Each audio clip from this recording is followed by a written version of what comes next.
Shalom, selamat pagi saudara-saudara yang dikasihi dan diberkati Tuhan. Kita berjumpa lagi dalam program Renungan Harian Toraya, edisi Selasa 24 September 2024. Saudara-saudara yang dikasihi dan diberkati Tuhan, sebelum bersama kita membaca firman Tuhan menjadi dasar sukacita dan kehidupan kita, mari kita berdoa. Bapa kami dalam kerajaan surga, terima kasih untuk setiap cinta kasih dan kehidupan anugerah-Mu. Saat ini kami akan mendengarkan firman-Mu. Biarlah firman-Mu akan terus menopang kami, membangun relasi yang benar dengan Tuhan, sehingga kehidupan kami terus menjadi kehidupan yang memuliakan Tuhan. Di dalam itu semua, kami membangun kebersamaan kami dengan sesama dalam kebenaran-Mu. Dalam Kristus kami berdoa. Amin. Saudara-saudara yang kekasih dalam Kristus, Kitab Pengkhotbah pasal 4 ayat 9 sampai 16. Saya akan membacakannya dalam Alkitab Terjemahan Baru 2.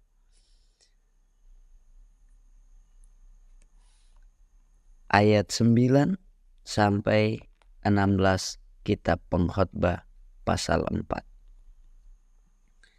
Berdua lebih baik daripada seorang diri, karena mereka menerima upah yang baik dalam jerih payah mereka. Karena kalau mereka jatuh, yang seorang mengangkat temannya, tetapi sungguh kasihan orang yang jatuh dan tidak mempunyai seseorang untuk mengangkatnya. Juga kalau orang tidur berdua, mereka menjadi hangat. Tetapi bagaimana seorang diri saja dapat menjadi hangat? Jika satu orang dapat dikalahkan, dua orang akan dapat bertahan. Pilihan 3 utas tali tak mudah diputuskan. Lebih baik seorang muda yang miskin tetapi berhikmat daripada seorang raja yang tua tetapi bodoh yang tak mau lagi diperingatkan. Sebab orang muda itu keluar dari penjara untuk menjadi raja, biarpun ia dilahirkan miskin semasa pemerintahan orang yang tua itu. Aku melihat semua orang yang hidup di bawah matahari berjalan bersama orang muda itu yang akan menjadi pengganti raja itu. Tiada habis-habisnya rakyat yang dipimpinnya, namun orang yang datang kemudian tidak menyukai dia. Oleh sebab itu, ini pun kesia-siaan dan usaha menjaring angin. Saudara-saudara yang kekasih dalam Kristus, tema perenungan kita hari ini, usaha menjaring angin. Susito umpoya angin. Apakah yang kita cari dalam perjuangan dalam hidup kita ini? Keinginan untuk menjadi yang utama, atau keinginan untuk berkuasa, atau keinginan untuk menjadi kaya, ataukah keinginan untuk menggapai semua mimpi? Tentu semuanya sah-sah saja. Namun perlu perenungan, apakah semua keinginan dan hasrat diri yang hendak digapai itu akan membuat hidup kita menjadi tentram dan bahagia? Atau jangan-jangan kita hanya seperti menjaring angin. Semuanya hanyalah kesia-siaan. Saudara-saudara, pembacaan kita memperlihatkan bahwa bagi pengkhotbah, segala daya dan upaya manusia yang cenderung berfokus pada diri sendiri adalah kesia-siaan. Bila dia jatuh dalam perjuangannya, tidak ada yang menolong dan mengangkatnya. Bila terhempas dalam kesunyian gumulnya, tidak ada yang merangkul dan memberikannya semangat.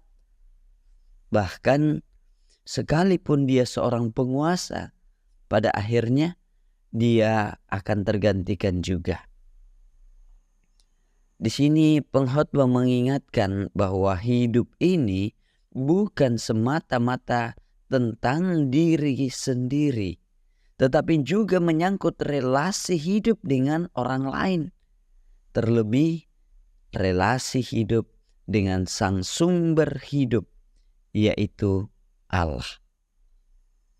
Manusia dalam ragam perjuangannya tentu dapat mengerjakan dan menggapai banyak hal yang mendatangkan kegembiraan hidup. Namun semua itu akan terasa hambar dan hampa tanpa keterlibatan orang lain di dalamnya, apalagi tanpa relasi dengan Tuhan. Mengapa? Karena semua yang dapat digapai itu hanyalah fana dan tidak menjaminkan kebahagiaan yang sejati dalam hidup. Karena itu, saudara-saudara yang kekasih dalam Kristus, mari kita merenungkan apa yang menjadi peringatan pengkhotbah ini. Jadi, supaya segala yang kita perjuangkan dalam gumul hidup kita dapat menjadi sesuatu yang bermanfaat atau sesuatu yang tidak menjadi sia-sia atau seperti usaha menjaring angin saja, maka turutilah firman Tuhan ini. Seperti kata pengkhotbah, jadilah seperti orang muda yang berhikmat.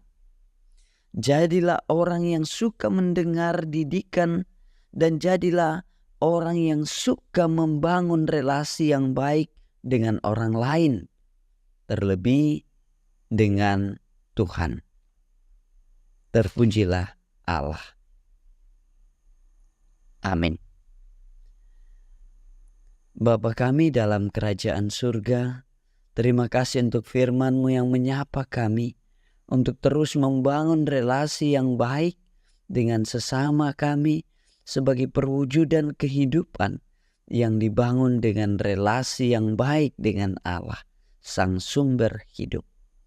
Dan biarlah kami terus juga menjadi orang-orang yang hidup mau membangun relasi yang baik dalam Tuhan. Terpujilah Allah. Engkau memberkati anak-anak-Mu dalam setiap kegiatan dan aktivitas mereka, dalam setiap usaha mereka, dalam setiap apa yang boleh mereka kerjakan. Terpujilah Engkau Tuhan, memberkati kami semua anak-anak-Mu untuk hidup dalam kasih sayang-Mu, di dalam pengampunan dan kasih Tuhan kami membawa segenap kehidupan kami. Terpujilah Engkau. Haleluya. Amin.